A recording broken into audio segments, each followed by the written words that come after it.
சர்வாங்க தகன பலியை எரிக்கிற பிரமாணம் என்ன? ये होम बलि को जलाने का व्यवस्था क्या है? லேவியராகமம் 6ஆம் அதிகாரத்தின் 9 13 வரைக்குள்ள வசனங்களை இன்றைய தியானத்துக்கு நாம் எடுத்துக்கொள்ள போகிறோம். लेवी की किताब 6वां अध्याय 9 से 13 तक वचन को आज अध्ययन के लिए लेने वाले हैं. 9ஆம் வசனம் இப்படியாய் சொல்லுகிறது. 9वां वचन इस तरह कहती है, ஆரோனுக்கும் அவன் குமாரருக்கும் கற்பிக்க வேண்டிய சர்வாங்க தகன பலிக்குரிய பிரமாணம் என்னவென்றால், हारून और उसके पुत्रों को आज्ञा देकर यह कहे कि होम बलि की व्यवस्था यह है. ஒரு காரியத்தை நல்லா புரிந்து கொள்ள வேண்டும். एक कार्य को अच्छे तरह समझ लेना चाहिए. கர்த்தர் சொல்லுகிறார் சர்வாங்க தகன பலிக்குரிய பிரமாணம் என்ன?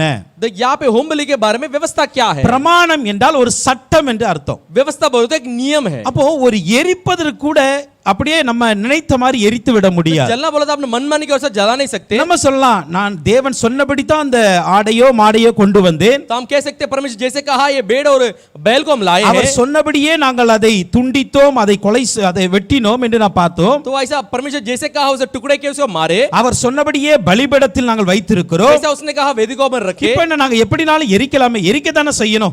जलाना ना हम कैसे भी जला सकते हैं ना. அப்படி நாம் சொல்ல முடியாது. ऐसा कह नहीं सकते. கர்த்தர் அதற்கு ஒரு சட்டத்தை வைத்திருக்கிறார். परमेश्वर उसके लिए एक व्यवस्था को रखा है. பாருங்க, தேவனுடைய காரியத்துல ஒவ்வொன்றுக்கும் ஒரு பிரமாணம் இருக்கிறது. परमेश्वर का कार्य में हर एक चीज के लिए एक व्यवस्था है. அந்த பிரமாணத்தை நாம் ஒரு நாள் விட்டு விலக கூடாது. वो व्यवस्था को कभी हम उल्लंघन नहीं करना चाहिए. பாருங்க, ஒரு தேசத்தில் இருக்கிற சட்டத்தை நம்ம மீறினா தேச துரோகி ஆயிடுவோம். अगर देश के एक कानून को हम उल्लंघन किया तो देश के विरुद्ध हो जाएगी. அப்படியே தேவன் சொல்லி இருக்கிற அந்த சட்டத்தை மீறினால் நாம் தேவனுக்கு துரோகிகளாய் மாறுவோம். अगर परमेश्वर ने कहा हुआ कानून को हम उल्लंघन करेंगे तो परमेश्वर का हम विरुद्ध हो जाएंगे. நம்முடைய வாழ்க்கையில மீறுதல் வந்துவிடும். हमारे जीवन में उल्लंघन आ जाएगा. நம்முடைய வாழ்க்கையில கீழ்ப்படியாமை வந்துவிடும்.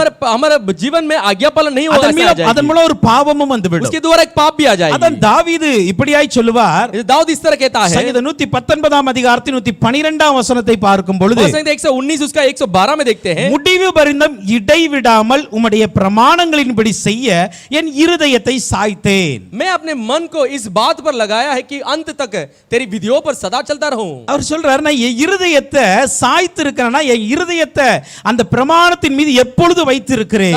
मेरे हृदय को सदा के लिए उसके व्यवस्था को ऊपर रखा हूं. அதனுடைய ஒரு சரியான அர்த்தம் என்னவென்றால், अच्छा एक मतलब क्या है, அந்த சட்டத்தை நீர் எனக்கு கொடுத்திருக்கிற அந்த சட்டத்தை என்னுடைய இருதயத்துல நான் எப்பொழுது வைத்திருக்கிறேன். आपने दिया हुआ विधियों को मेरे हृदय में सदा के लिए रखा हूं. ஏன் அதை வைத்திருக்கிறேன்னா, முடிவு பரிந்தம் நான் இடைவிடாமல் அதின்படி நடக்க வேண்டும். अंत तक लगातार उसमें चलने रहना चाहिए. அதின்படி நான் கீழ்ப்படிய வேண்டும். उसके अनुसार मैं आज्ञापालन करना चाहिए. அதின்படி நான் வாழ வேண்டும். उसके अनुसार जीना चाहिए. தேவன் கொடுக்கிற அந்த பிரமாணத்தை நம்முடைய இருதயத்தில் வைத்து கீழ்ப்படிய வேண்டும். நாம் परमेश्वर देने वाला विधियों को हमारे हृदय में रखकर पालन करना चाहिए. ஒவ்வொருடைய வாழ்க்கையிலும் கர்த்தர் கொடுத்திருக்கிற சட்டங்களை நிறைவேற்றி ஆக வேண்டும். हर एक जीवन में परमेश्वर दिया हुआ कानून को पूरा करना है. हालेलुया. பழைய ஏற்பாட்டு காலத்துல சட்டத்தை மீறினால் உடனே தண்டனை இருந்தது. तो पुराने करार में अगर नियम को उल्लंघन किया तो तुरंत दंड थी. புதிய ஏற்பாட்டு காலத்துல நமக்கு ஒரு கிருபையினால தண்டனை உடனே இல்லாவிட்டாலும், तो अनुग्रह के जो नया करार में अनुग्रह के कारण एक दंड तुरंत नहीं है. ஒரு நாள் மொத்தமா தண்டனை கிடைக்கும். एक दिन बहुत पूरी तरह से दंड मिल जाएगा. हालेलुया. அதற்காக நம்ம வந்து இப்ப கிருபையின் காலம் தானே. तो अभी हम ऐसा बोल नहीं सकते अनुग्रह की समय है. பிரமாணத்தை கைக்கொள்ள வேண்டிய அவசியம் இல்ல. व्यवस्था को पालन करने की आवश्यकता नहीं है. அப்படி எல்லாம் சொல்ல கூடாது. ऐसा हम कह नहीं सकते. हालेलुया. அந்தந்த உடனே தண்டனை கொடுத்தா கொஞ்சமா இருக்கும். अगर तुरंत दंड मिला तो थोड़ा होगी, சின்ன தண்டனையா இருக்கும். छोटा दंड होगी. மொத்தமா சேர்த்து வச்சு கொடுத்தா பெரிய தண்டனையா மாறிடும். एक साथ मिलकर दिया तो बहुत बड़ा दंड हो जाएगा. அதனால நம்ம என்ன பண்ணணும், கர்த்தர் கொடுத்திருக்கிற அந்த பிரமாணத்தின்படி வாழ கற்றுக்கொள்ள வேண்டும். इसलिए हम क्या करना चाहिए, परमेश्वर दिया हुआ जो व्यवस्था को पालन करना चाहिए. அதான் நம்முடைய பிரமாணத்தின்படி செய்வதற்கு இருதயத்தை நான் சாய்த்து இருக்கிறேன் என்று தாவீது சொல்லுகிறார். आपके विधियों का अनुसार करने के लिए मैं हृदय को आपके ओर किया हूं करके दाऊद ने कहा. என்ன பிரமாணம் கர்த்தர் கொடுத்திருக்கிறார்? क्या व्यवस्था परमेश्वर ने दिया? இந்த சர்வாங்க தகன பலியை எரிப்பதற்கு என்ன பிரமாணம் இருக்கிறது? होम बलि को जलाने के लिए क्या व्यवस्था है? அந்த 9ஆம் வசனத்தை மறுபடியும் வாசிக்கும் பொழுது, 9वां वचन को फिर से पढ़ते समय, சர்வாங்க தகன பலியானது जो होम बलि है, லேவியராகமம் 6ஆம் அதிகாரம் 9ஆம் வசனம், लेवी की किताब 6वां अध्याय 9वां वचन, சர்வாங்க தகன பலியானது अर्थात होम बलि ரா முழுவதும் விடியற்காலம் மட்டும் பலிபீடத்தின் மேல் எரிய வேண்டும். ईंधन के ऊपर रात भर भोर तक वेदी पर पड़ा रहे. பலிபீடத்தின் மேல் உள்ள அக்கினி எரிந்து கொண்டே இருக்க வேண்டும். और वेदी की अग्नि वेदी पर जलती रहे. இங்கு சொல்லப்பட்டு இருக்கிறது ரா முழுவதும் விடியற்காலம் மட்டும் எரிய வேண்டும். पूरे रात और सुबह तक जलती रहनी चाहिए. அல்லேலூயா. அல்லேலூயா. அப்ப இது எப்படி எரிய வேண்டும் என்றால், எரிந்தால் कैसे जलना है ரா முழுவதும் எரிந்து கொண்டே இருக்க வேண்டும். पूरे रात जलते हुए रहना ஒரு चाहिए பெரிய நீண்ட லாங் டைம் process தான் இது வந்து. एक लंबा एक प्रोसेस है ये இரவு முழுவதும் எரினா பாருங்களேன் எவ்வளவு எரிய வேண்டியது இருக்கிறது. रात पूरा जलना बोले तो सोच के देखिए कितना जलना है அப்படி என்றால் இதற்கு ஏன் இவ்வளவு நேரம் எரிவதற்கு எடுத்துக்கொள்ளுகிறது? कितने ये इतने समय क्यों ले लेती है जलने ஏன்னா के இந்த लिए சர்வாங்க தகன பலி முழுமையா எரிய வேண்டும். ये होम ब्लेस पूरी रीति से जलना चाहिए அதுல ஒரு சின்ன துண்டங்கள் கூட எரியாமல் இருந்து விடக் கூடாது. एक ऐसे छोटा टुकड़ा भी न जले वैसे पड़ा नहीं रहना அதனால चाहिए தான் ஆண்டவர் சொல்லுது அது ரா முழுவதும் எரிந்து கொண்டே இருக்க வேண்டும். परमेश्वर कहता है रात पूरा जलती रहनी So, चाहिए இதை நம்முடைய வாழ்க்கையில் எப்படி நாம் பிரயோஜனப்படுத்த ये முடியும்? हमारे जीवन में कैसे उपयोग कर सकते So, हैं நம்முடைய வாழ்க்கையிலும் ஒரு பலிபீடத்தின் மேல் வைக்கப்பட்டு எரிக்கிற ஒரு அனுபவம் தான். हमारे भी जीवन वेदी पर रख के जलाए जाने का एक अनुभव है So, நம்முடைய வாழ்க்கையிலும் நாம் ரா முழுவதும் எரிய வேண்டும். हमारे भी जीवन में पूरी रात जलती हुई रहनी चाहिए ரா இரவு என்றால் என்ன, இருள் என்றால் என்ன? रात बोले तो क्या अंधेर बोले तो நல்லா अंधकार புரிந்து बोले तो கொள்ளுங்க. क्या?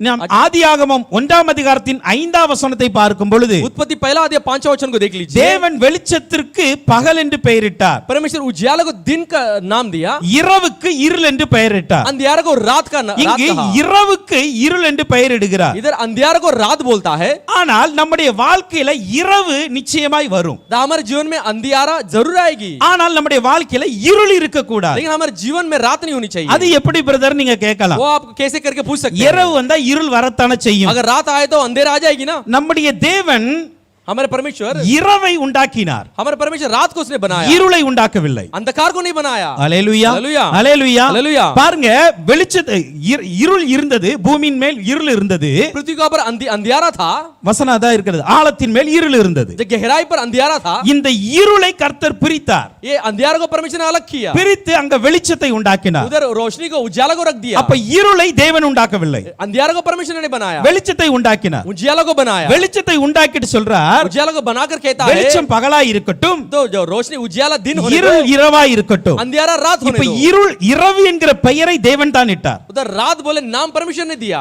இருள் நம் ஒவ்வொருடைய வாழ்க்கை, இரவு என்பது நம்முடைய ஒவ்வொருடைய வாழ்க்கையில் வரும். रात हमारे हर एक जीवन में आती है அதுதான் ஒரு டே அண்ட் நைட், நம்முடைய ஒரு நாள் கணக்கு. அது तो ये हमारे जीवन में दिन रात एक दिन की हिसाब நம்முடைய है। வாழ்நாள்ல இரவும் வரும் பகலும் வரும். हमारे जीवन में रात भी आती है दिन भी ஆனா आती நம்முடைய வாழ்க்கையில இருள் வரக்கூடாது. है लेकिन हमारे जीवन में अंधियारा नहीं होना பாருங்க, चाहिए இருளை உண்டாக்கின தெய்வம், இரவை உண்டாக்கின தெய்வம் रात को बनाया हुआ ஒரு परमेश्वर காரியத்தை செய்தார். एक कार्य को किया இரவை அந்த இரவை ஆளும்படியாக और रात को राज करने के लिए கர்த்தர் வந்து பெரிய சுடர்களை உண்டாக்கினார், परमेश्वर ने बड़ा एक ग्रहण को बना நிலவை दिया உண்டாக்கினார், चांद को बना दिया நட்சத்திரங்களை உண்டாக்கினார். तारों को बना दिया அப்ப தேவனுடைய விருப்பம் என்ன தெரியுமா? परमेश्वर चाहत क्या है நம்முடைய நியமத்தின்படி அல்லது நம்முடைய யோசனையின்படி तो अपना नियम के अनुसार सोच के अनुसार நம்ம நினைக்கலாம் இரவு வந்தா இருள் வந்துரும். तो हम सोचते हैं रात आए तो अंधियारा आ जाएगा ஆனால் தேவன் சொல்லுகிறார் लेकिन परमेश्वर कहता है இரவு வந்தாலும் உனக்கு இருள் வராது. देख रात आए तो भी तेरे लिए अंधियारा नहीं आएगी அல்லேலூயா. हालेलुया சங்கீதம் 139ஆம் அதிகாரத்தின் बन संहिता 129 39 11ஆம் 12ஆம் வசனத்தை நாம் பார்க்கும் பொழுது 11 और 12 वचन को देखते समय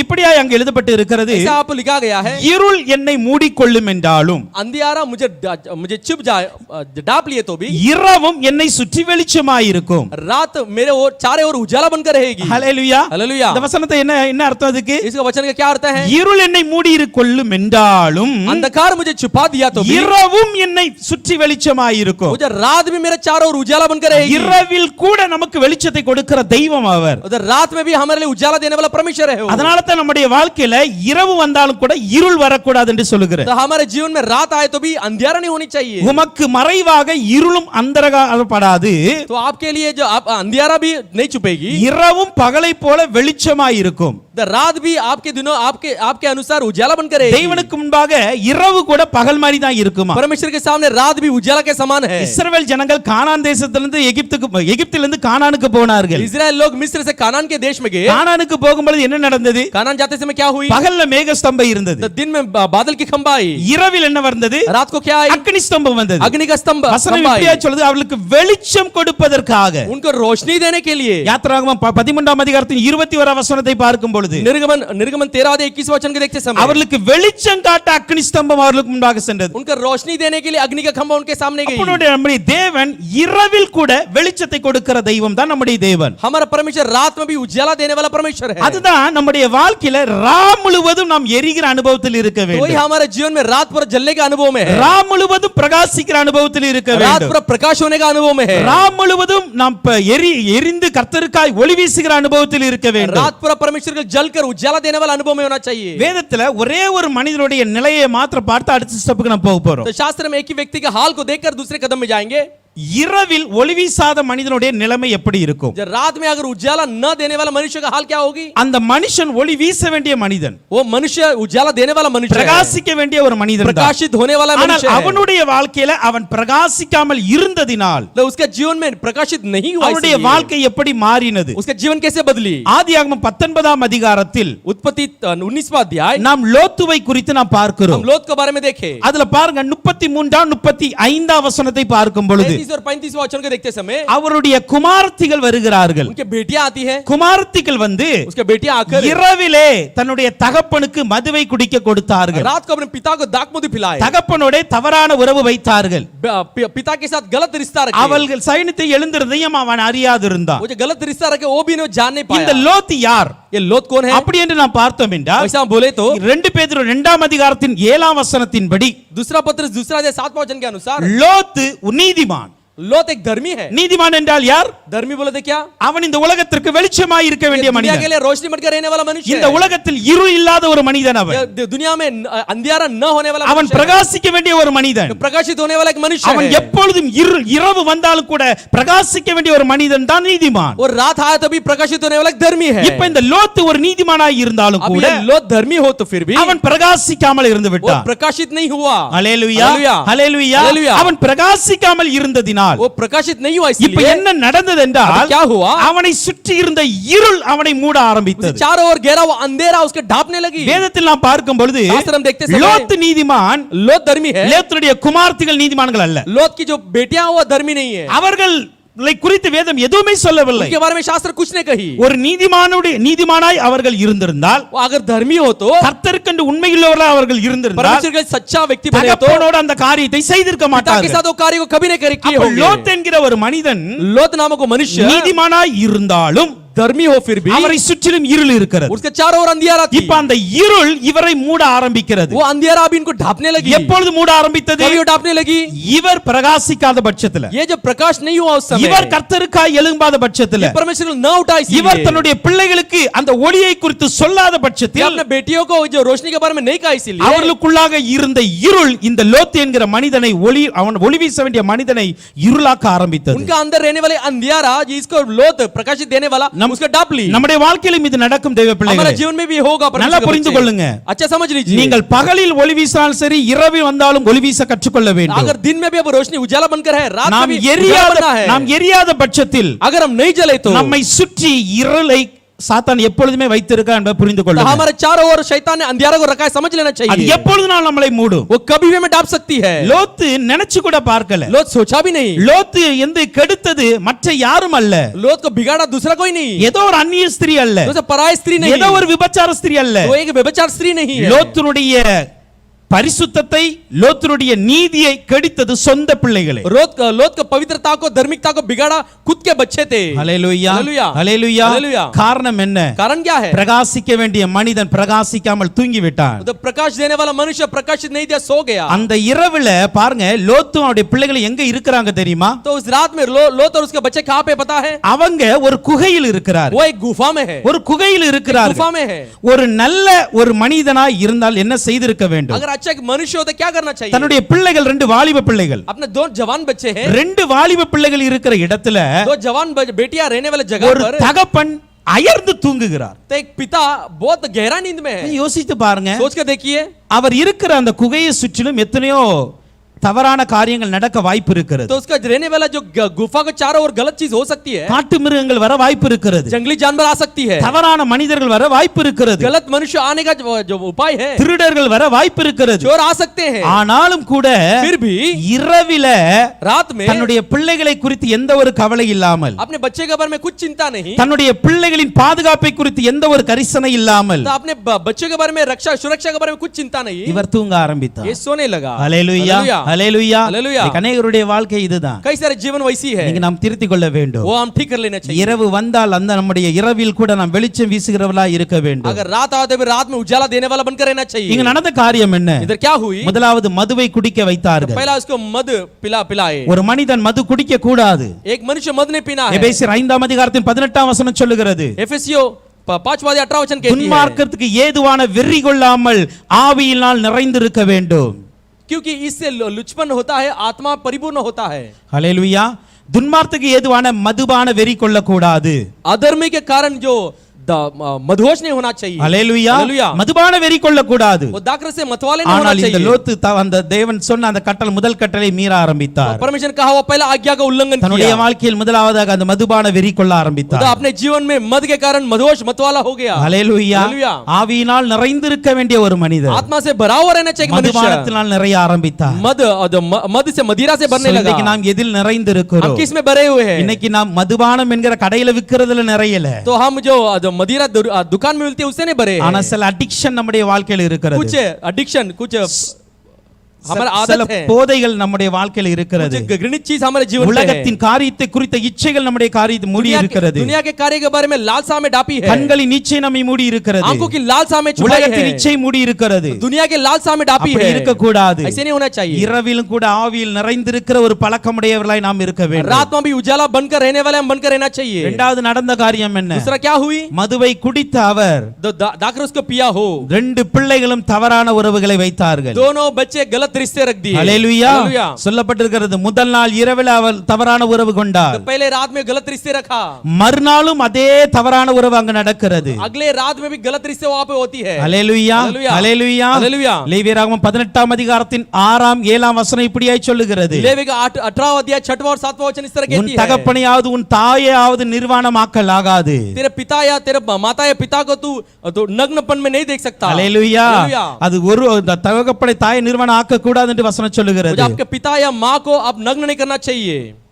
சோ இன்னைக்கு ஆனால் அவருடைய பிள்ளைகள் அதை செய்ய ஆரம்பித்தார்கள். उनके बच्चे वो करने लगे. கொலைசியர் 3ஆம் அதிகாரத்தின் 5ஆம் வசனம் இப்படியாய் சொல்லுகிறது. कुलैसियों के 3 अध्याय 5वां वचन ऐसे ஆகையால் कहती है, விபச்சாரம், அசுத்தம், மோகம், துரிச்சை, விக்கிராராதனை, பொருளாசை இவைகளை பூமியில் உண்டு பண்ணுகிற உங்க அவயங்களை அழித்து போடுங்கள் என்று तो சொல்லுகிறது. इसलिए आपने उन अंगों को मार डालो जो पृथ्वी पर अर्थात व्यभिचार, अशुद्धता, दुष्कामना, बुरा लालसा और लोभ को भी मूर्ति पूजा को के बराबर है.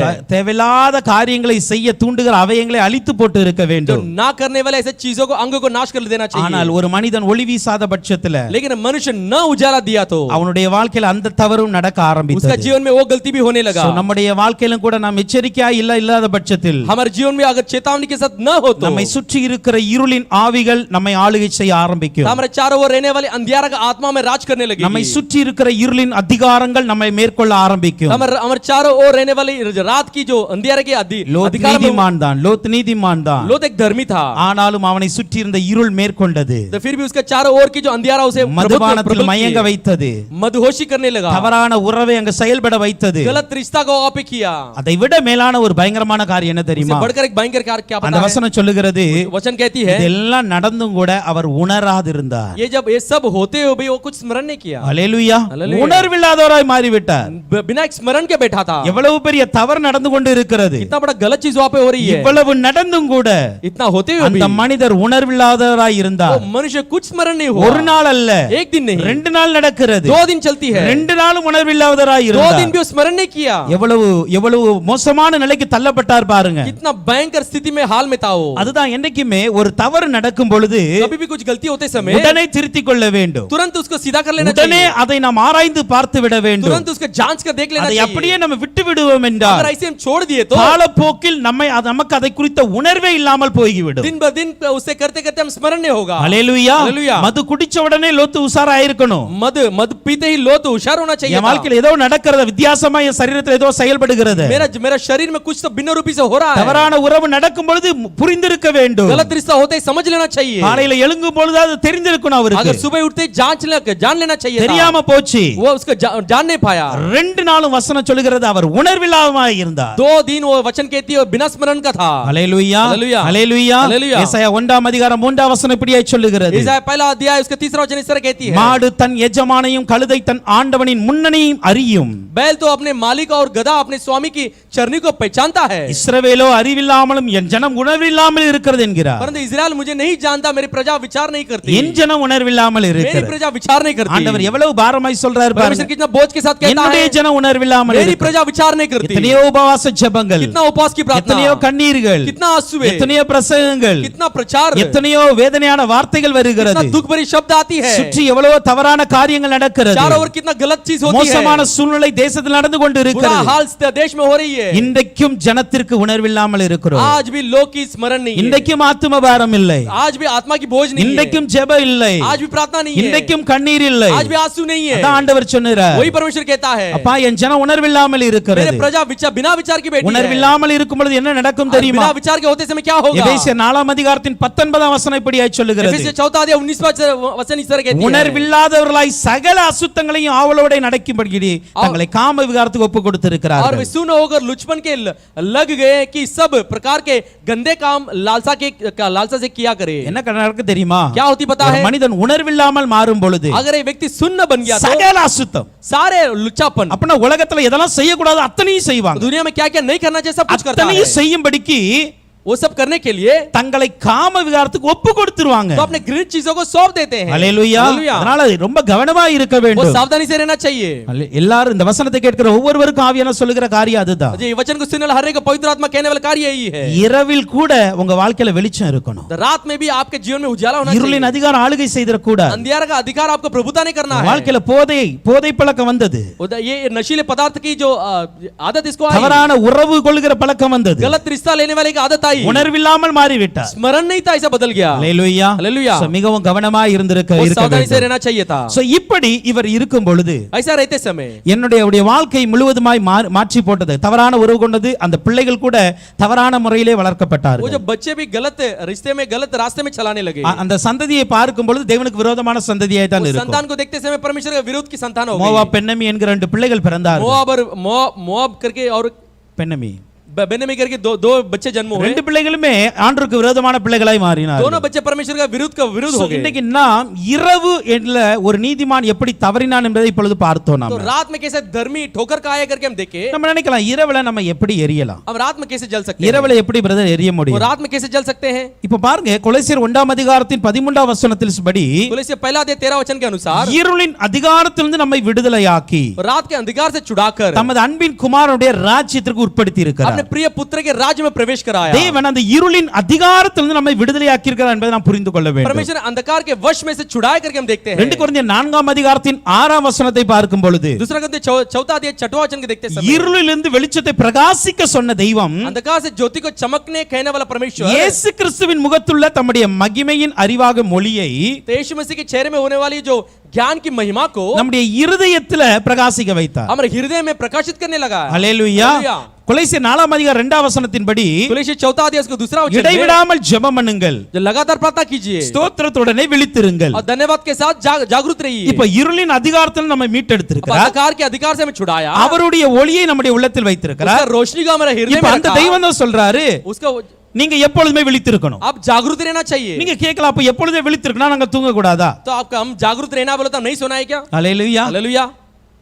மாசத்துல ஒரு நாள் தான் முழு ஜெபம் பண்ண तो முடியும். रात में महीने में एक ही बार हम டெய்லி நாங்க பண்ண முடியுமா? हर दिन कर सकते हैं சில क्या? பேர் அந்த ஒரு நாள் கூட பண்ண மாட்டாங்க. कुछ लोग एक दिन भी नहीं करेंगे. ஹalleluya. हालेलुया. டெய்லி நாங்க எப்படி முழிச்சிருக்க हर முடியும்? दिन कैसे हम जागते हुए रहना चाहिए. ஹalleluya. हालेलुया. இப்போ நம்முடைய அனுபவத்துல நம்முடைய பிரகாசிக்கிற அனுபவம் என்பது என்ன அப்படினா तो हमारा प्रकाशित होने वाला का अनुभव क्या है? எப்பொழுதுமே ஆவியில் நிறைந்திருப்பது, हर समय आत्मा में भरे हुए எப்பொழுதுமே रहना चाहिए. ஜெபிப்பது, हर समय प्रार्थना करना है. எப்பொழுதுமே துதிப்பது, हर समय स्तुति करना है. எப்பொழுதுமே வல்லமையோடு இருப்பது, हर समय सामत के साथ எப்பொழுதுமே रहना है. அந்நிய பாஷை பேசிக் கொண்டு हर समय இருப்பது. अन्य भाषा में बात करना. இது நாம் எப்பொழுதுமே பிரகாசிக்கிற அனுபவத்திற்கு ஒப்பனையாய் இவை பார்க்கிறோம். ये जो हम हर दिन प्रकाशित होने वाले के तुल्य में हम देखते हैं. அதுதான் சரி. वही सही है. ஆனால் அதே வேளையில उसी समय में இரவிலும் நான் இதை செய்ய முடியும். रात में भी ये कर सकते हैं. இரவிலும் நான் அந்நிய பாஷையில் பேசிக்கொண்டே இருக்க रात முடியுமா? में भी अन्य भाषा में बात कर सकते हैं. இரவிலும் நான் ஜெபித்துக் கொண்டே இருக்க முடியுமா? रात में प्रार्थना कर सकते हो क्या? அது முடியாத காரியம் தான். वो ना हो सकते हो कार्य. ஆனா அதே வேளையில उसी समय में இங்கு ஒரு காரியத்தை நாம் தியானிக்க போகிறோம். मेरे कार्य को अध्ययन करने वाले हैं. சுலெமெத்தியாள் என்கிற ஒரு ஸ்திரீ இருந்தாள். सुलेमित्याल नामक एक स्त्री थी. அவள் யார் என்றால் நேசருடைய மணவாட்டியாய் அழைக்கப்பட்டவள். वो अपना प्रिय के दुल्हन बना बुलाया गया एक உன்னத स्त्री பாட்டு थी. 5 அதிகாரத்தின் 2 வசனத்தை பார்க்கும் பொழுது பொழுது श्रेष्ठ गीत 5वां अध्याय दूसरा वचन को देखते அந்த समय அந்த அந்த மணவாட்டி இப்படியாய் சொல்லுகிறார், वो जो दुल्हन इस तरह कहती है, நான் நித்திரை பண்ணினேன், मैं सोई गई என் இதயமோ விழித்திருந்தது. लेकिन मेरा हृदय जागृत रही, என் இதயமோ விழித்திருந்தது. मेरा हृदय जागती இப்போ रही। ஒவ்வொரு இரவிலும் நடக்க வேண்டிய காரியம் இதுதான். हर एक रात को होने वाला कार्य यही है, நம்முடைய வாழ்க்கையில அனுபவத்தில் கொண்டு வர வேண்டிய ஒரு காரியம் இதுதான். हमारे जीवन में अनुभव में लाने वाला कार्य यही है। நான் நித்திரை பண்ணினேன், मैं सो रहा था, நித்திரை பண்ணுங்க, सो जाओ। ஆனால் இருதயம் விழித்திருக்க लेकिन வேண்டும், हृदय जागृत रहना चाहिए, ஆத்துமா விழித்திருக்க வேண்டும். आत्मा जागृत रहनी चाहिए। அல்லேலூயா. हालेलुया। ஆத்துமா எப்பொழுதுமே எரிந்து கொண்டு இருக்க आत्मा வேண்டும். कभी भी जलती हुई रहनी चाहिए, உங்களுடைய ஆவி எப்பொழுதும் அபிஷேகத்தில் இருந்து கொண்டே இருக்க आपकी வேண்டும். आत्मा हर समय अभिषेक भरी हुई रहनी चाहिए। அல்லேலூயா. हालेलुया। இரவில் தூங்கின இந்த சுலமேத்தியல் தான் ये रात में सो गई सुलेमितिया, இருதயம் விழித்திருந்ததுனால हृदय जागृत रहा, கதவை इसलिए தட்டுகிற நேசரின் சத்தத்தை கேட்டார். खटखटाने वाला प्रिय के आवाज को सुना, அந்த நேசரின் சத்தத்தை அவள் கேட்கிறார். प्रिय के आवाज को उसने सुना। நேசர் வெளியே தான் நிற்கிறார், वो जो प्रिय बाहर खड़ा है, ஆனாலும் தட்டுகிற சத்தம் கேட்டது. फिर भी खटखटाने की आवाज सुनी। எப்படி கேட்டது? कैसा सुनी? இவள் தூக்கத்தில் இருந்தாலும் கூட ये नींद में थी, फिर भी இருதயம் விழித்திருந்தது. हृदय जागृत रही। இந்த அனுபவம் நம்முடைய வாழ்க்கையில் இருக்க ये வேண்டும். अनुभव हमारे जीवन में होनी चाहिए, அவர்கள் தான் இரவிலும் பிரகாசிக்க वो भी முடியும். रात में भी उजाला दे இப்ப सकते இந்த हैं। சுலமேத்தியுடைய வாழ்க்கையில பாருங்க, सुलेमित जीवन में देखिए, இரவு வந்தது, रात आई, இருள் வரவில்லை. अंधियारा नहीं आई, நேசரின் சத்தத்தை கேட்காமல் தூங்கவில்லை. वो प्रिय के जो आवाज को न सुने उससे नहीं सोई, நேசரின் சத்தம் கேட்டது, प्रिय की आवाज सुनी, கதவை தட்டுகிற சத்தம் கேட்டது, खटखटाने की आवाज सुनी, என் சகோதரியே என் பிரியமே என்று கூப்பிடுகிற சத்தம் கேட்டது. हे मेरे बहन मेरे प्रिय करके आवाज बोलने वाला आवाज को सुनी। காரணம் என்ன தெரியுமா? कारण क्या है? அவள் இரவிலும் அவளுடைய ஆத்துமா பிரகாசித்துக் கொண்டிருந்தது. और रात में भी उसका जो आत्मा प्रकाशित था, அவளுடைய அபிஷேகம் வேலை செய்து கொண்டிருந்தது. अभिषेक काम कर रही थी, அவளுடைய வாழ்க்கை தேவனுக்கு நேராக எப்பொழுதுமே ஏறெடுத்துப்படுத்திக் கொண்டிருந்தது. तो उसका जीवन परमेश्वर की ओर लगी थी। இந்த அனுபவம் தான் நம்முடைய வாழ்க்கையில் ஆண்டவர் ये எதிர்பார்க்கிறார். अनुभव परमेश्वर हमारे जीवन में चाहता है। இரவு வந்ததுனால சரீரம் தூங்கலாம், ஆத்துமா தூங்க கூடாது. उधर रात आई जो शरीर सो सकती है लेकिन आत्मा नहीं सोना है। இரவு என்பது நம்முடைய சரீரத்திற்கு தான் ஓய்வு, जो रात बोला था हमारे शरीर के लिए एक विश्राम நம்முடைய है, இருதயத்திற்கு ஓய்வு அல்ல. हमारे हृदय के लिए विश्राम नहीं है। இருதயம் ஒரு நாள் ஓய்வு அடைஞ்சா முடிஞ்சிரும் நமக்கு அது. हृदय अगर विश्राम लेते एक दिन में काम खत्म हो जाएगी। அல்லேலூயா. हालेलुया। அதை போல நம்முடைய ஆத்துமாவும் ஓய்வடையாமல் கர்த்தரை நோக்கி கொண்டே இருக்க वैसे வேண்டும். हमारा आत्मा बिना विश्राम परमेश्वर और देखती रहनी चाहिए। இரவில தூக்கத்துல கூட கர்த்தரை துதிக்கிற அனுபவத்துல இருக்க रात வேண்டும். में भी नींद में परमेश्वर स्तुति करने का अनुभव में होना चाहिए। தூக்கத்துல கூட கர்த்தரை தரிசிக்கிற அனுபவத்தில் இருக்க வேண்டும். नींद में परमेश्वर का दर्शन करने का अनुभव में होना चाहिए। அவர்கள் தான் இரவில் பிரகாசிக்கிறவர்களாய் இருக்கிறாங்க. वही रात में प्रकाश होने वाले बनकर है। அல்லேலூயா. हालेलुया। அல்லேலூயா. हालेलुया। அதான் ரா முழுவதும் இது எரிய வேண்டும். पूरे रात वो जलती रहनी அப்ப चाहिए। ரா முழுவதும் எரிய வேண்டுகிற அனுபவம் என்பது என்ன? रात पर जलने का अनुभव क्या है? வாழ்க்கையில இரவு வந்தாலும் கூட இருள் வரவிடாமல் தடுக்கிற அனுபவம். जीवन में रात हो तो भी अगर अंधियारा नहीं आना चाहिए। அது எப்படி இருக்க வேண்டும்? वो कैसा होनी चाहिए? சரீரம் ஓய்வெடுத்தாலும் கூட शरीर अगर विश्राम ले तो நம்முடைய ஆத்துமா விழித்திருக்க வேண்டும். हमारे प्राण जागते हुए रहनी चाहिए। ஆத்துமா அபிஷேகத்தில் நிறைந்திருக்க तो வேண்டும். प्राण आत्मा में भरे हुए रहनी चाहिए। ஆத்துமா அந்நிய பாஷை பேசிக்கொண்டே இருக்க प्राण अन्य வேண்டும். भाषा बोलती रहनी चाहिए। ஆத்துமா தேவனை பார்த்து கொண்டே இருக்க प्राण வேண்டும். परमेश्वर को देखती रहनी चाहिए। ஆத்துமா ஆண்டவருடைய சத்தத்தை கேட்க எப்பொழுதுமே காதுகளை திறந்து வைத்திருக்க வேண்டும். कभी परमेश्वर का वचन को सुनने के लिए कान खुली रखनी चाहिए। ஆண்டவர் பேசுவார், परमेश्वर बात करेगा, எப்பொழுதுனாலும் பேசுவார், कभी भी बात करेगा, பகலிலும் பேசுவார், இரவிலும் दिन பேசுவார். में भी बोलेगा, रात को भी நம்முடைய बोलेगा। காதுகள் திறந்திருக்கிறதா? हमारा कान खुला है क्या? இருதயம் திறந்திருக்கிறதா? दिल खुला है क्या? அல்லேலூயா. அல்லேலூயா. அல்லேலூயா. அல்லேலூயா. அவர்களே இரவில் பிரகாசிக்கிறவர்கள். वही रात में प्रकाशित होने वाले। அவர்களுடைய வாழ்க்கையில இருள் வந்தாலும் இரவு வந்தால் கூட இருள் சூழாது. तो उनके जीवन में रात और अंधियारा नहीं आएगी। அல்லேலூயா. அல்லேலூயா. அல்லேலூயா. அல்லேலூயா. அதனால ஒவ்வொரு நாளும் हर दिन இரவு நேரத்தில் கூட रात में भी ஆண்டவர்ட்ட சொல்லணும், परमेश्वर से कहना है, இரவு வருது ஆனா இருள் வரக்கூடாது. तो रात आती है लेकिन अंधियारा नहीं आनी चाहिए। ஆத்துமா எப்பொழுதும் பிரகாசிக்கிற அனுபவத்துல தாங்க. मेरे आत्मा प्रकाशित होने वाला अनुभव में मुझे दीजिए। அடுத்ததாக அங்க சொல்லப்பட்டு இருக்கிறது, उसके बाद वहां पे कही गई விடியற் காலம் மட்டும் இது எரிகிறது, पूरे भोर तक वो जलती है, அதுக்கப்புறம் எரியக்கூடாதா? उसके बाद नहीं जलना है क्या? நம்முடைய அடுத்த கேள்வி வரும், अपना अगला प्रश्न आती है, இரவு மட்டும் தான் எரியணுமா? सिर्फ रात में जलना है, பகல்ல எரியக்கூடாதா? दिन में नहीं जलना है? அல்லேலூயா. हालेलुया।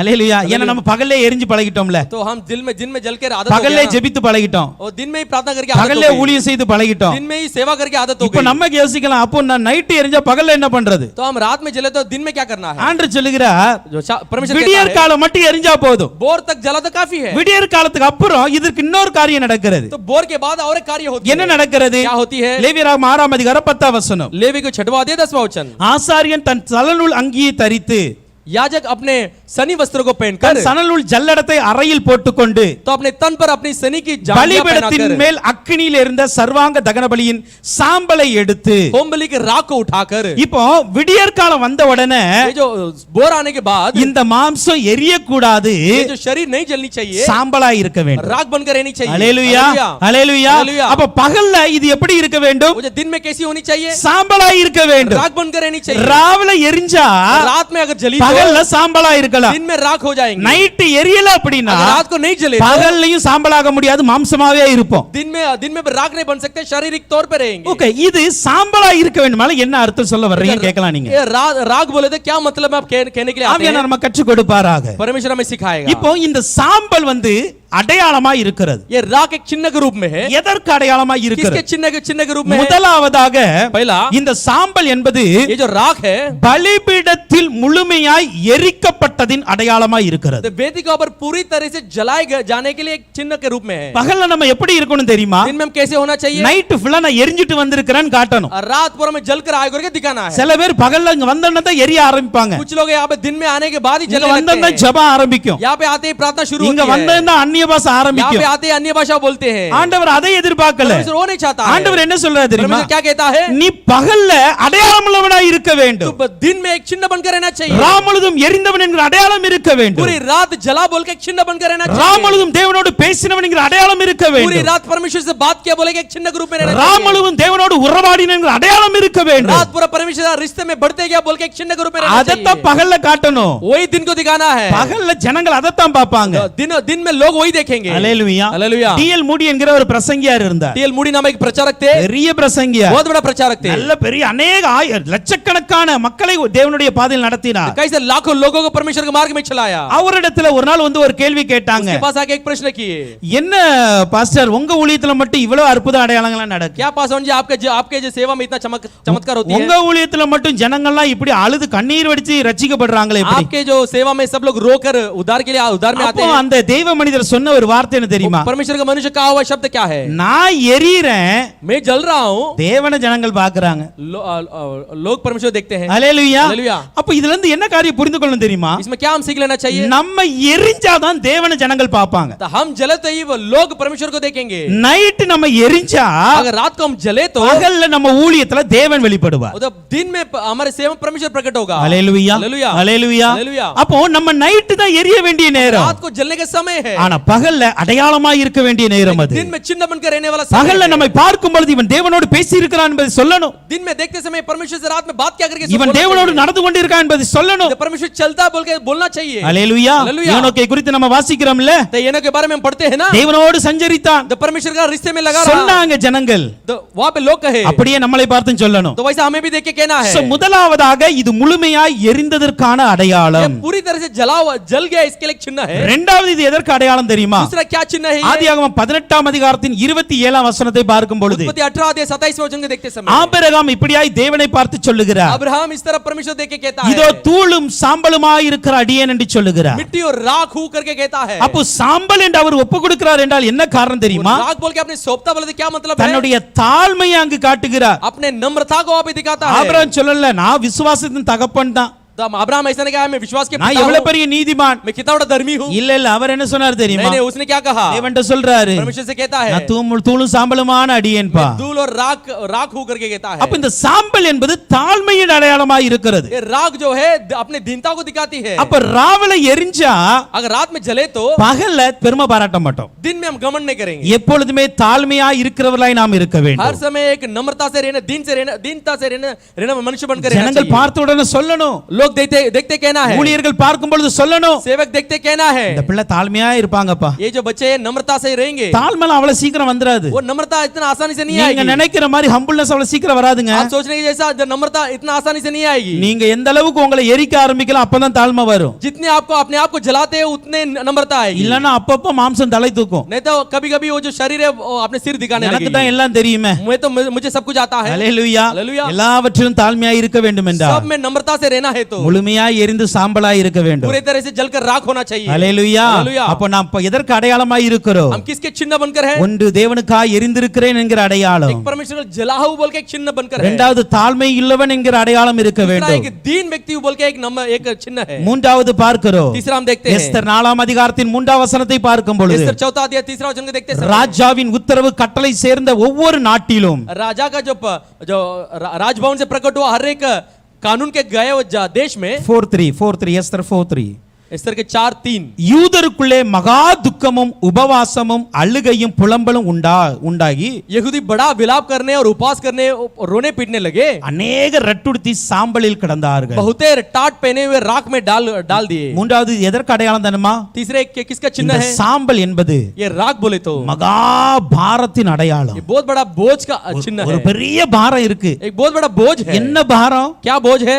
எஸ் யூதர்கள் எல்லாம் அழிய போறாங்க. यहूदी पर नाश होने वाले हैं. யூதர்கள் எல்லாம் அழிக்கப்பட போறாங்க. यहूदी सब नाश करने वाले हैं. ஹல்லேலூயா. हालेलुया. இந்த பாரத்தை காட்டுவதுதான் இந்த சாம்பல். ये बोझ को दिखाने वाली ये राख है. அப்போ இந்த சாம்பலா இருக்கிறோம் என்றால் நம்ம யார் இருக்க வேண்டும் தெரியுமா? तो ये राख बनकर रहना तो क्या है? ஆத்தும பாரமுடையவர்களா இருக்க வேண்டும். आत्मा की बोझ बनकर रहने वाला चाहिए. ஆத்தும பாரமுடையவர்களா இருக்க வேண்டும். आत्मा की बोझ के साथ रहने वाला बनकर रहना சொல்லணும், चाहिए. ஜனங்கள் பார்க்க சொல்லணும். लोग देखते कहना चाहिए. ஆத்துமாக்காய் எப்பொழுது அழுது கொண்டு இருப்பார். आत्मा के लिए हर समय रोते रहेगा. ஆத்துமாக்காய் எப்பொழுது கதறி கொண்டு இருக்கிறார். आत्मा के लिए कभी भी चिल्लाते रहेगा. எப்பொழுது ஜெபித்து கொண்டு हर இருக்கிறார். समय प्रार्थना करते रहेगा. அந்த அனுபவம் நம்மளை பார்த்த உடனே சொல்லணுங்க. वो जो लोग हमें देखते कहना चाहिए. ஹல்லேலூயா. हालेलुया. ஹல்லேலூயா. हालेलुया. அந்த அனுபவத்துல நாம் இன்னைக்கு நாம் வாழ वो வேண்டும். अनुभव में हम जीना चाहिए. आज டேவிட் பிரனார்ட் என்கிற ஒரு ஊழியர் இருந்தார். डेविड ब्रनार्ड नामक एक सेवक थे. 28 வயசு வாலிபர் தான். 28 उम्र का जवान थे. இந்தியாவுல வந்தாரு. हिंदुस्तान में आया.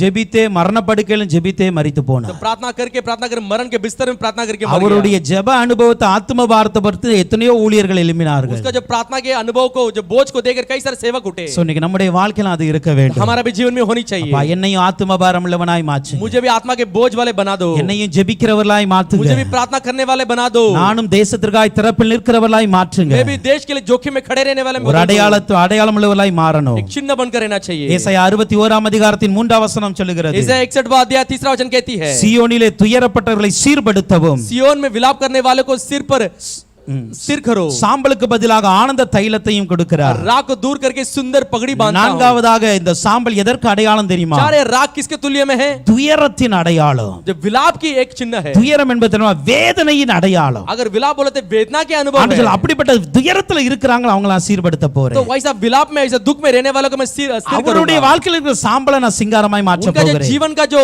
राख है उसे सुंदरता में बदल दूंगा. நம்முடைய வாழ்க்கையில துயரம் உள்ளவர்களாய் இருக்க तो வேண்டும். हमारे जीवन में दुख भरा विलाप करने वाला बनकर रहना வேதனை चाहिए. உள்ளவர்களாய் இருக்க बोलो तो வேண்டும். वेदना भरा वो लोग बनकर रहना எரேமியா चाहिए. தீர்க்கதரிசி அதான் அழுகிறார். यिर्मयाह भविष्य तक इसीलिए रोता है. என் தலை தண்ணீரும் என் கண்கள் கண்ணீரூற்றுமானால் நலமாய் இருக்குமே. मेरा सिर पानी मेरा आंख में आंसू बहा तो अच्छा होगा.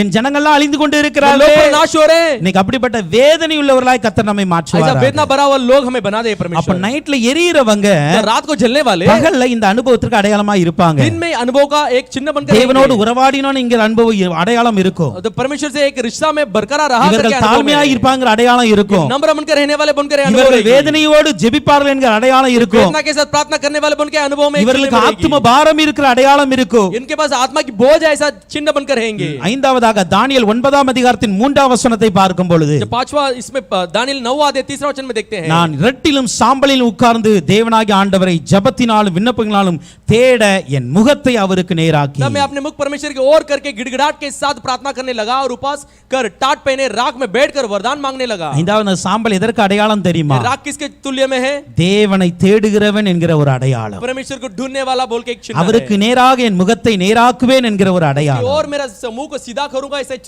तुल्य में है. நம்மளை பார்த்து ஜனங்கள் அப்படி சொல்லுவாங்களா? हमें देख के लोग ऐसा कहेंगे क्या? நம்ம வீட்டுக்காரங்க அப்படி சொல்லுவாங்களா? घर वाले ऐसे कहेंगे? இவன் எந்நேரமும் தேவனை தேடிக்கொண்டே वो இருக்கிறார். हर समय परमेश्वर ढूंढते हैं. எந்த சூழ்நிலையும் தேவனையே தேடிவான். किसी भी हाल में परमेश्वर को ढूंढते हैं. எந்த ஒரு காரியமா இருந்தாலும் தேவனிடத்தில் அனுமதி பெற்று தான் செய்வான். किसी भी कार्य वो परमेश्वर से अनुमति पाकर करेगा. என்கிற ஒரு அடையாளம் நம்ம இருக்கா? ऐसा एक चिन्ह हमारे पास है क्या? நீங்க நைட் எரிஞ்சீங்கன்னா பகல்ல இந்த அடையாளத்தோட நம்ம இருக்க अगर முடியும். रात को आप जलेंगे तो दिन में इस चिन्ह के साथ हम அத रह सकते ரா हैं. முழுவதும் அது எரிந்த உடனே पूरे रात और जलने के बाद பகல்ல சாம்பலாய் மாறி दिन விடுகிறது. में राख बन जाती है. சோ இன்னைக்கு நாம ஒரு சாம்பலை போல அடையாளம் உள்ளவர்களாய் நாம் இருக்க हम भी வேண்டும். ये जो राख बनकर एक चिन्ह के रूप में रहना चाहिए. அடுத்ததாக இங்க என்ன நடக்கிறது उसके பாருங்க. बाद यहाँ पे क्या होती है? லேவியராகமம் 6ஆம் அதிகாரம் 11ஆம் வசனத்தை பார்க்கும் பொழுது लेवी 6वां अध्याय 11 वचन को देखते தன் समय வஸ்திரங்களை கலற்றி வேறு வஸ்திரங்களை உடுத்திக் கொண்டு अपने वस्त्र को उतार उतार कर दूसरे वस्त्र को पहन कर அந்த சாம்பலை பாளையத்துக்கு புறம்பே கொண்டு போட்டார் என்று பார்க்கிறோம். राख को छावनी के बाहर किसी शुद्ध स्थान में ले जाए. அடுத்ததாக இந்த எரிந்த உடனே இது சாம்பலாய் மாறுகிறது. जलने के बाद राख बन जाती है. சாம்பலாய் மாறின உடனே राख बनने के बाद அந்த பலிபீடத்து பக்கத்துல இந்த சாம்பலை கொட்டுகிறார்கள். जो वेदी के बाजू करीब में ये जो राख को डालते हैं. ஆனால் அதற்கு அப்புறம் ஆசாரியர் என்ன பண்ணுகிறார் என்றால் उसके बाद याजक क्या करते हैं? தன்னுடைய வஸ்திரத்தை மாற்றுகிறார். अपने वस्त्रों को बदलते हैं. இந்த ஒரு இடத்துல தான் அவர் சணநூல் வஸ்திரத்தை தரிக்கிறார். यहाँ पे ये जो सनी वस्त्रों को पहनते हैं. அந்த வஸ்திரத்தை மறுபடியும் மாற்றி விட்டு वस्त्रों को बदल कर இந்த சாம்பலை அள்ளி இன்னொரு இடத்தில் கொண்டு போக வேண்டும். राख को उठाकर दूसरी जगह पर डालना चाहिए. இந்த வஸ்திரம் மாற்றப்படுவது என்ன? ये वस्त्र बदले जाना क्या நாம் है? வேதத்தில் பார்க்கும் பொழுது शास्त्र में देखते समय வஸ்திரம் மாற்றப்படுவது என்பது ஒரு மூன்று காரியங்களுக்கு அடையாளமாக இருக்கிறது. वस्त्र बदलने का 3 कार्य का एक चिन्ह है. ஒன்று ஊழியம், एक सेवा, இரண்டாவது பொறுப்பு, दूसरा एक जिम्मेदारी, மூன்றாவது அதிகாரம். दूसरा अधिकार. இந்த மூன்றையும் மாற்றி கொடுப்பதற்கு அடையாளம் தான் வஸ்திரம் மாற்றப்படுவது.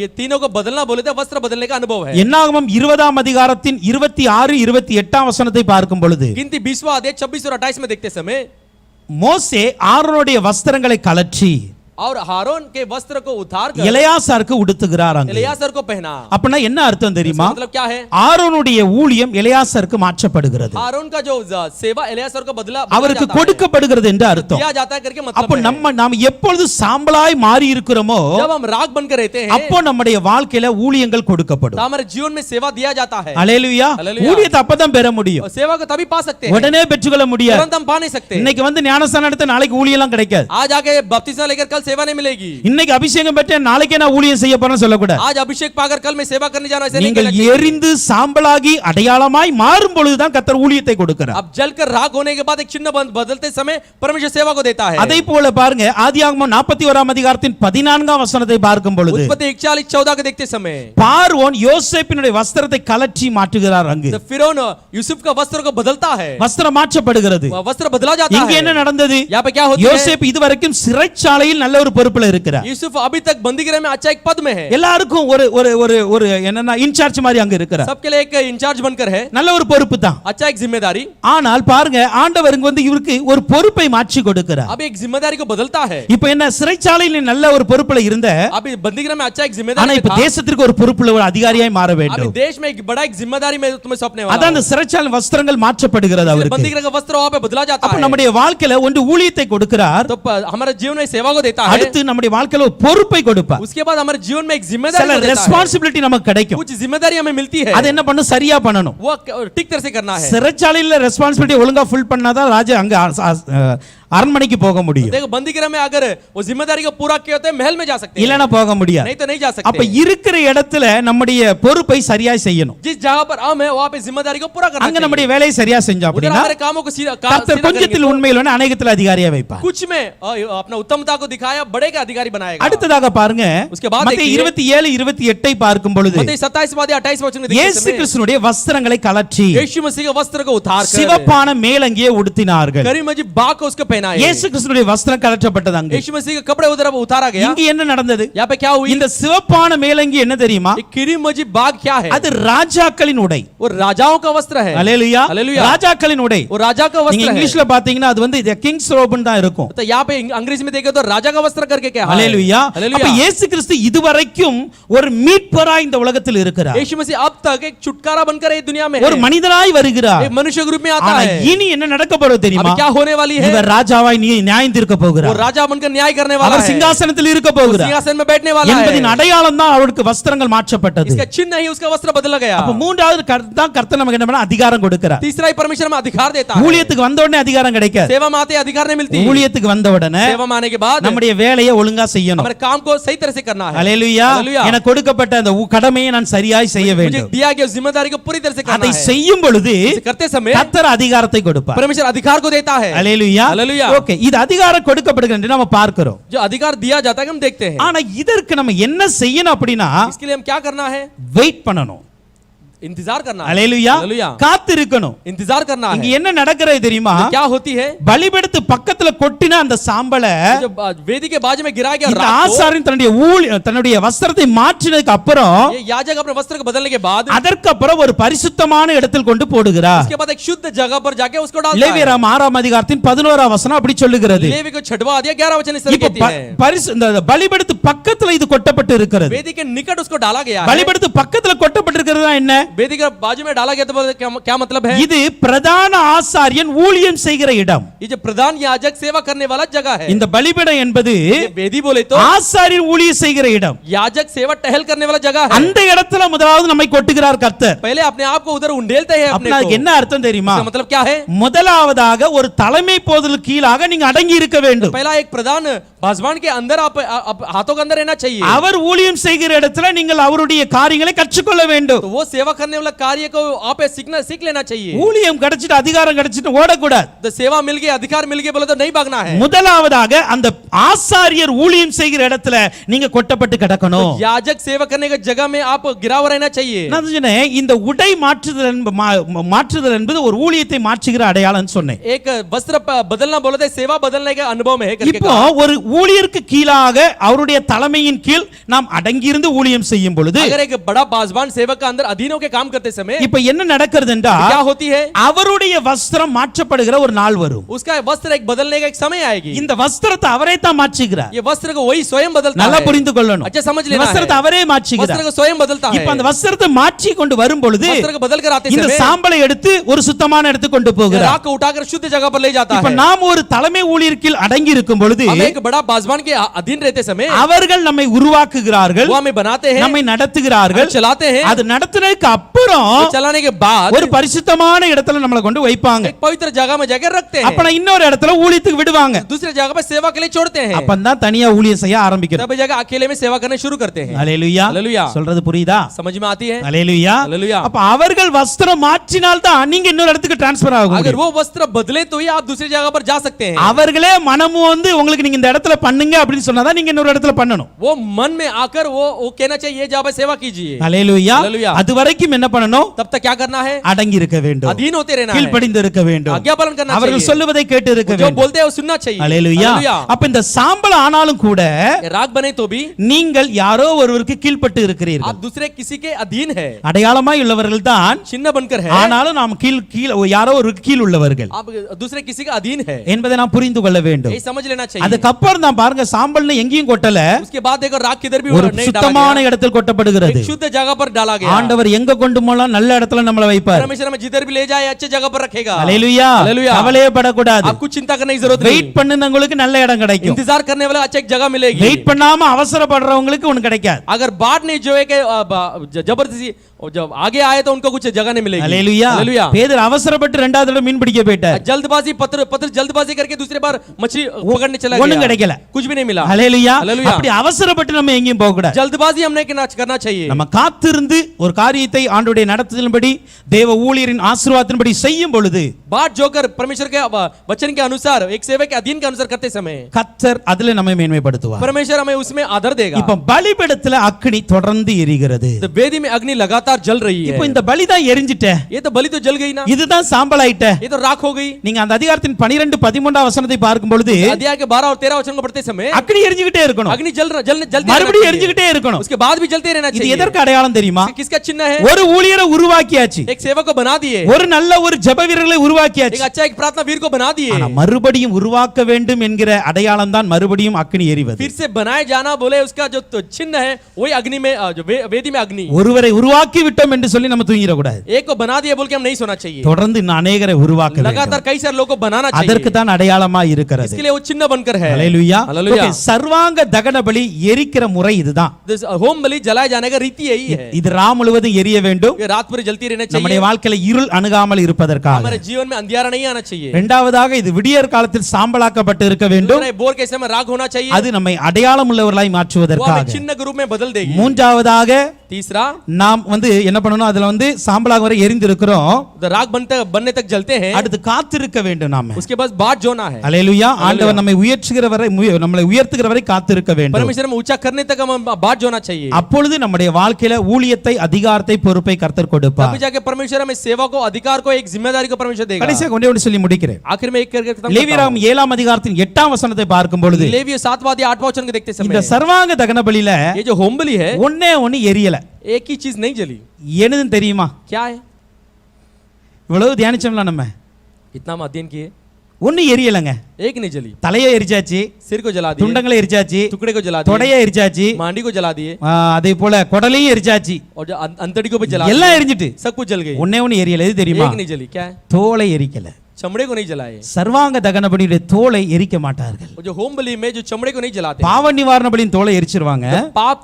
पाप बलि का जो बलि के जो चमड़े को जला ஆனால் देंगे. லேவியராகமம் 7 ஆம் அதிகாரம் 8 ஆம் வசனத்தை பார்க்கும் பொழுது, लेवी 7वां अध्याय 8वां वचन को देखते समय சர்வாங்க தகன பலிக்குரிய இந்த தோல் ஆசாரியனுக்குரியது. और जो होम बलि के जो चमड़े हैं याजक का है. அல்லேலூயா. हालेलुया. ஒரே ஒரு இதை மட்டும் சொல்லி நான் முடிக்கிறேன். ஆதியாகமம் 3 ஆம் அதிகாரம் 21 ஆம் வசனத்தை பாருங்க. उत्पत्ति 3 अध्याय 21वां वचन को देखिए. இந்த தோலை கொண்டு தேவனாய கர்த்தர் ஆதாமும் அவன் மனைவிக்கு தோல் உடைகளை உண்டாக்கினார். इस चमड़े को लेकर आदम और हव्वा को एक चमड़े के अंगरख को परमेश्वर ने बनाया. முதலாக ஒரு தகனபலியா அடிக்கப்பட்ட ஆட்டுக்குட்டியின் தோல் தேவனுடைய கரத்தில் இருந்தது. तो पहला होम बलि के रूप में मारा गया एक मेमने का जो चमड़ा परमेश्वर हाथ में था. அவர் அதை வைத்து என்ன செய்தார் தெரியுமா? दूसरे के क्या किया? ஆதாமும் ஏவாளும் பாவம் பண்ணிட்டாங்க. आदम और हव्वा पाप किए, நிர்வாணமாய் நிற்கிறாங்க. नग्नपन में है. இப்ப அந்த நிர்வாணத்தை மூடுவதற்காக இந்த தோலை பயன்படுத்தினார். नग्नपन को छुपाने के लिए चमड़े को इस्तेमाल करते हैं. அப்போ சர்வாங்க தகனபலி எரிந்து जो होम बलि जलकर அந்த தோல் ஆசாரியனுடைய கையில் எப்பொழுது இருக்கிறது. वो जो चमड़े याजक के हाथ में हर समय रहनी चाहिए. இரண்டு காரியத்திற்காக இந்த ஆசாரியர் பயன்படுத்தலாம். दो चीजों के लिए याजक उपयोग कर सकता है. एक தனக்கான உடைகளை அவர் உருவாக்கி கொள்ளலாம். अपने लिए वस्त्र बना सकता है. இதை கொண்டு அவர் பயன்படுத்திக் கொள்ளலாம். अपने लिए उपयोग कर सकता है. இரண்டாவதாக இது இன்னொரு காய் பயன்படுத்த முடியும். दूसरे के चीजों के लिए उपयोग कर सकते हैं. சோ நாம் ஆவிக்குரிய ரீதியில ஒரு அர்த்தத்தை பார்த்தோம் என்றால், आत्मिक रीति में एक मतलब ஒரே ஒரு அதனுடைய அர்த்தம் மட்டும் தான் சொல்ல போறேன். एक ही मतलब उसमें है. நேரம் ஆகிவிட்டது. समय हो गई. அந்த தோல் ஆசாரியனுடைய கையில் எப்பொழுதும் இருக்க வேண்டும். वो जो चमड़ा याजक के हाथ में हर समय होनी चाहिए. ஏன் தெரியுமா? क्यों पता है? நம்மட்ட வர்ற ஜனங்கள் अनेகர் நிர்வாணமாய் வருவார்கள். हमारे पास आने वाले कई सारे लोग नग्न आते हैं. अनेகர் பாவத்தோடு कई வருவார்கள். सारे लोग पाप के साथ आते हैं. வாழ்க்கையில சாபத்தோடு வருவார்கள். जीवन में श्राप के साथ आते हैं. அவர்களை மூடுகிற ஒரு தோல் ஆசாரியனிடம் எப்பொழுதும் இருக்க उनके வேண்டும். डापने वाला एक चमड़ा याजक के हाथ में हर समय होनी चाहिए. ஊழியம் செய்கிற ஒவ்வொருத்தையும் அந்த இது காரியம் सेवा இருக்கணும். करने वाला हर एक के पास ये कार्य होना என்கிட்ட चाहिए. வர்ற ஒரு தேவ பிள்ளைய, मेरे पास आने वाले एक परमेश्वर का बच्चे, என்கிட்ட வர்ற ஒரு புறஜாதிய, मेरे पास आने वाला एक पराये जन, அவருடைய நிர்வாணத்தை மூடுகிற தோலை என் கையில எப்பொழுதும் வைத்திருக்க उनके வேண்டும். नग्न को छुपाने वाला चमड़ा मेरे हाथ में हर समय रहनी चाहिए. தேவன் அதை வைத்திருந்தனால் ஆதாம் ஏவாளுடைய நிர்வாணம் மூடப்பட்டது. परमेश्वर उसके पास रखा, इसलिए आदम और हव्वा का नग्नपन को छुपा सकते हैं. இன்னைக்கும் கூட நாமும் அந்த தோலை எப்பொழுது வைத்திருக்க வேண்டும். आज भी हम चमड़े का हर समय हम हाथ में रखे रहने என்ன चाहिए. பண்ணுவோம் தெரியுமா? தோல் இருந்தா क्या करेंगे पता है? चमड़ा रहेगा तो. நோவாவுடைய பிள்ளைங்க என்ன பண்ணாங்க? नूह के बच्चे क्या किए? ஒருத்தன் அந்த கானான் பார்த்துட்டு என்ன பண்ணா? वो कानान देख के क्या किया? நிர்வாணத்தை வெளியே போய் சொன்னான். वो जो नग्नपन को बाहर जाके बताया. தோல் இருந்தா என்ன பண்ணிருப்பான்? மூடி இருப்பான். अगर चमड़ा होता वो ढापा रहेगा. அவன் கையில Dress ஒரு துணி இருந்தா என்ன பண்ணிருப்பாரு? उसके हाथ में कुछ कपड़ा होता क्या करेगा? மூடி இருப்பார். उसे ढापा रहेगा. இன்னைக்கு अनेक வேளையில कई समय में மற்றவர்களுடைய குறையை, தவறுகளை வெளியே சொல்லுகிறோம். ஏன் தெரியுமா? तो दूसरे कमी को, गति को बाहर बताते. क्यों पता है? அதை மூடுகிற தோல் நம்மட்ட இல்ல. उसको ढापने का चमड़ा हमारे हाथ में नहीं है. ஒரு நாளும் தெய்வ பிள்ளைகள் அப்படி இருக்க கூடாது. कभी परमेश्वर के बच्चे ऐसे नहीं होने चाहिए. நீங்க ஒரு தோலை கையில வச்சிருக்கணும். आप एक चमड़े को हाथ में रखा रहना चाहिए. மற்றவங்களுடைய தவறையோ குறையோ வெளியே சொல்லக்கூடாது. दूसरे कमी या गति को, पाप को बाहर नहीं बताना அதை चाहिए. மூடி விட்டு उसे ढाप कर ஆண்டவர்ட்ட சொல்லுங்க, परमेश्वर बस कहो, இந்த தவறிலிருந்து அவங்களை வெளியே கொண்டு इस வாங்கப்பா. अधर्म से उसे बाहर लेके आओ. ஆசாரியன் அதைத்தான் செய்கிறார். याजक वही करता है. அந்த தோலை எடுக்கிறாரு. वो चमड़े को लेता ஆனா है. அதற்கு முன்பாக என்ன பண்ணுகிறார் தெரியுமா? इसके पहले क्या करता है? ஒருவன் பாவம் செய்து வந்திருக்கிறான். एक पाप करके आता है. அவனுக்காக சர்வாங்க தகன பலி இடுகிறார். उसके लिए होम बलि चढ़ाता है. இன்னைக்கு தேவ பிள்ளைகள், தேவ ஊழியர்கள் அதைத்தான் செய்ய आज வேண்டும். परमेश्वर का बच्चे सेवक वही करना चाहिए. இப்படி சர்வாங்க தகன பலியை எரிக்கிற இந்த பிரமாணத்தை ये जो होम बलि को जलाने वाला ये व्यवस्था को சரியாக நாம் செய்வோம் என்றால், नियम के साथ हम நாம் करेंगे தியானித்த तो, அத்தனை காரியங்களுக்கும் கீழ்ப்படிவோம் என்றால், हम अध्ययन की सारी चीजों को आज्ञा पालन करेंगे तो தேவனுக்கு சுகந்த வாசனையாய் மாற முடியும். परमेश्वर के लिए सुखदायक एक सुगंध हम बन करेंगे. கர்த்தர் அப்படி நம்மை நடத்துவாராக. परमेश्वर वैसे हमें चलाए. கர்த்தர் தான் நம்மை ஆசீர்வதிப்பார். परमेश्वर में आशीष करे. इस नाल நாம் எழும்பி நிற்க போகிறோம். आज हम खड़े होने वाले हैं. என்னை உம் கையில் தருவேன் முழுவதுமாய், என்னையும் பயன்படுத்தும். என் சித்தமல்ல உம் சித்தம் நாதா, என்னையும் பயன்படுத்தும். நாம் கேட்ட வசனத்தின்படி हम जो वचन के அந்த अनुसार பலியை எரிக்கிற அந்த சட்டத்திற்கு நாம் கீழ்ப்படிந்திருக்க जो வேண்டும். बलि को जलाने वाला नियम को पालन करना चाहिए। இரவு முழுவதும் நான் எரிய வேண்டும். रात पूरा में जलना அப்படி चाहिए। எரியாத பட்சத்துல ऐसे नहीं जला லோத்துவை போல இருள் நம்மை மேற்கொண்டு விடும். लोथ के समान अंधियारा में डाप இன்னைக்கு लेगी। நாம் இரவில ஒரு சூலமித்தியாலை போல சரீரம் தூங்கினாலும் ஆத்மா விழித்திருக்கிற அனுபவத்தில் இருக்க வேண்டும். रात को एक सुलमित समान हम नींद में है तो भी हृदय जागृत रहना चाहिए। பகல்ல சாம்பலை போல அடையாளம் உள்ளவர்களாய் இருக்க வேண்டும். दिन में राख के समान चिन्ह बनकर रहना தேவனோடு உறவாடின அடையாளம், चाहिए। परमेश्वर के पास रिश्ते में தாழ்மையின் அடையாளம், नम्रता के अनुभव, பாரத்தின் அடையாளம், बोझ की चिन्ह, துயரத்தின் அடையாளம், दुख की चिन्ह, தேவனை தேடுகிறதின் அடையாளம். परमेश्वर को ढूंढने की चिन्ह, அப்படி அடையாளமாய் இருக்கும் பொழுது चिन्ह बनकर रहते समय, நாம் ஊழியர்கள் கீழ்ப்பட்டு இருக்கும் हम பொழுது सेवा का अध्ययन रहते समय ஊழியத்தை கர்த்தர் கொடுப்பார், सेवा को परमेश्वर देगा, பொறுப்பை கொடுப்பார், जिम्मेदारी को देगा, அதிகாரத்தை கொடுப்பார். अधिकार को देगा। நாம் தொடர்ந்து பலிபீடத்தில் எரிந்து கொண்டே இருக்க வேண்டும். लगातार वेदी में जलते हुए रहना நாம் चाहिए। உருவாக்கப்பட்டது மாத்திரமல்ல, अनेகரை உருவாக்க வேண்டும். सिर्फ हम नहीं दूसरे को भी हम बनाना चाहिए। எல்லாவற்றுக்கும் மேலாக सबके ऊपर நிர்வாணத்தை மூடுகிற தோல் என்கிட்ட இருக்கட்டும்பா. नग्नपन को छुपाने वाले चमड़ा मेरे पास மற்றவருடைய होना நிர்வாணத்தை चाहिए। வெளியே சொல்லக்கூடாதுப்பா. दूसरे के नग्नपन को बाहर नहीं कहना அதை है। மூடி தேவ சமூகத்துல வைத்து ஜெபிக்கிறவளா எங்களை மாற்றுவீராக. दाब कर परमेश्वर समूह में रखने वाला ऐसा बनकर रहना கர்த்தர் चाहिए। அப்படி ஒப்பு கொடுத்து நாம் ஸ்தோத்தரிக்கலாமா? ऐसे समर्पण करके स्तुति करेंगे क्या? ஸ்தோத்திரம் ஸ்தோத்திரம் ஸ்தோத்திரம் ஸ்தோத்திரம் ஸ்தோத்திரம் ஸ்தோத்திரம் ஸ்தோத்திரம் स्तुति स्तुति करते प्रभु जी, धन्यवाद देते प्रभु जी, अच्छे समय के लिए स्तुति करते हैं। आज प्रभु जी आपने हमें वो नियम आपने हमें सिखाया प्रभु जी, होम बलि को जलने का एक नियम प्रभु जी आपने हमें व्यवस्था को आपने सिखाया, व्यवस्था को पालन करना है करके आपने सिखाया प्रभु जी। कई सारे चीज़ें को प्रभु जी आज हमारे हृदय में जैसे आमने सामने जैसे बात किया जैसे लगा प्रभु जी, इसके लिए धन्यवाद देते हैं प्रभु जी। ये जो वचन है प्रभु जी, ये जो हम सीखे हैं हमारे प्रभु जी जीवन के मार्ग को पूरी तरह से बदल डालेगी करके हम जानते हैं, विश्वास करते हैं प्रभु जी। प्रभु जी अगर अंधियारा हो तो भी प्रभु जी अंधियारा हमें डांपना नहीं चाहिए। रात तो आती है प्रभु जी, रात आए तो भी अंधियारा हमें डांपना नहीं चाहिए प्रभु जी। रात के लिए आपने चांद को बनाया, तारे को बनाया प्रभु जी, लेकिन प्रभु जी अंधियारा हमारे जीवन में रहते समय, हम अंधियारा में चारों ओर रहते समय प्रभु जी वो अंधियारा में हमें नहीं डांपना चाहिए। जिसे लोथ के जीवन को हम देखे थे प्रभु जी, लोथ धर्मी था प्रभु जी, फिर भी वो प्रभु जी जागते हुए नहीं रहा, वो सोते हुए रहा प्रभु जी, वो सुन्न मनुष्य बनकर रहा प्रभु जी, उसको कुछ स्मरण नहीं आया, उसको दोनों बेटी ने गलत रिश्ते रखे फिर भी वो नहीं जाना प्रभु जी। ऐसे हम नहीं होना चाहिए प्रभु जी, हमारे जीवन में ऐसे नहीं होना चाहिए प्रभु जी। आपने हमें सेवा दिया है, आपने हमें परिवार दिया है, आपने हमें कलीसिया दिया है, विश्वासियों को दिए प्रभु जी, हम सुन्न बनकर हमें कभी नहीं रहना चाहिए। दूसरे को प्रभु जी हम दूसरे को जागरूक सावधानी से रहने के लिए जागरूक होकर रहना चाहिए प्रभु जी। सुलेमती सो रही थी प्रभु जी, नींद में थी, फिर भी उसके प्रेमी ने खटखटाया, उसका आवाज को सुना क्योंकि उसका हृदय जागरूक रहा प्रभु जी। एक राख के समान प्रभु जी पूरे रात जलते हुए रहना चाहिए। ये रात पूरा जलने का एक अनुभव है प्रभु जी। हम भी ये रात को सोते हैं, फिर भी रात है प्रभु जी, अंधियारा में चारों ओर है, वो अंधियारा हमें डांपना नहीं चाहिए, हमारे ऊपर प्रभुता नहीं करना चाहिए प्रभु जी। उसके लिए प्रभु जी हमारा हृदय जागते हुए रहना चाहिए प्रभु जी। और प्रभु जी राख प्रभु जी एक दूसरी जगह पर उंडेला जाता, डाला जाता है प्रभु जी। एक सेवक प्रभु जी अपने वस्त्रों को बदलता है प्रभु जी, एक अधिकार को देते, एक जिम्मेदारी को देते प्रभु जी, एक प्रभु जी एक जिम्मेदारी का आप देने वाला परमेश्वर है प्रभु जी। ये सारे चीजों को पालने के प्रभु जी हम अपने आप को एक सेवक का हाथ में अधीन सौंप देते प्रभु जी। आप हमें चलाइए प्रभु जी। आज के दिन में आपने हमें सिखाया फिर जैसे प्रभु जी हम अपने आप को नहीं प्रभु जी, दूसरे को पापों को डांपने लायक चमड़ा हमारे हाथ में होना चाहिए। वेदी में सारे होम बलि की जो वस्तुएं, होम बलि के टुकड़े, शरीर, सारे चीज जल गई, लेकिन चमड़े याजक के हाथ में था, क्योंकि वो अपने आप के लिए वस्त्र भी बना सकता है, दूसरे के नग्नपन को छुपाने के लिए वस्त्र बना सकता है। कैसे प्रभु जी पहले मारा गया एक मेमने की एक प्रभु चमड़ा आपके हाथ में था प्रभु जी, वो आदम और हव्वा के पाप के कारण मारा गया, वो उनके पापों को छुपाने के लिए, उनके पापों को ढांपने के लिए, उनके नग्नपन को छुपाने के लिए प्रभु जी